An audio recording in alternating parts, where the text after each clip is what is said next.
Hello everybody and welcome to the Financial Bunny TV. As you always know, I am the Financial Bunny and we are at the US Africa Leaders Summit in Washington DC, and today I've got the pleasure of speaking to Michael Regan, who is the Administrator of the US the Environmental Protection Agency. Mr. Regan, thank you very much for joining us. Thank you for having me. I want to talk a little bit about environmental justice. If we're really going to give it a definition, what exactly are we talking about? You know, when we talk about environmental justice, we're talking about the protection from environmental hazard and harm and pollution for every single person, no matter the color of your skin, how much money you have in your pocket, or where you live. Everyone deserves access to clean air, clean water, and a healthy living lifestyle. Now, we do know Africa is contributing quite a small amount, right, to climate change, but we are getting the biggest beating. So when you guys are putting together policy, do you consider that? Absolutely. We are constantly thinking about domestically, internationally, those who are disproportionately impacted.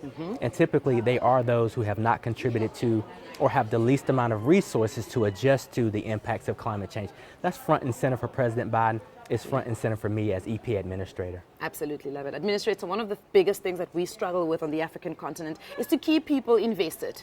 It's either an issue of not having enough money to actually start their investment journey, or it's an issue of something comes up, we don't have emergency funds, and you've got to tap into your pension fund, your retirement funds, and all of that, right? We do know climate change is going to have an impact on investment returns. How do we secure, how do we put ourselves in a better position? You know, I think the first thing is to think about, if we don't act, how much more financially insecure we will be globally.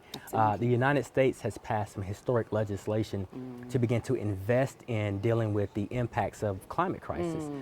We're seeing the public sector now say we want to get off the sidelines and match, because we're talking about not only protecting ourselves from the climate impacts, we're talking about pushing and creating the economies of the future, using business models, the markets, and technology.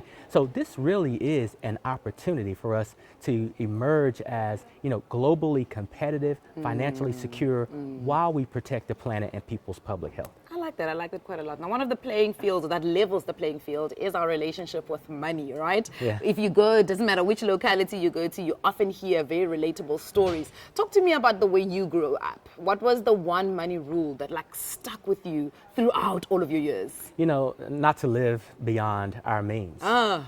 Because there was no safety net. Yes. And so being very cautious and careful and strategic in how you value and use money was something that was ingrained in our family from day one. Absolutely. Thank you very much for your time. We really appreciate it on the Financial Bunny TV. And as you always know, what we say, we'll see you on the next one.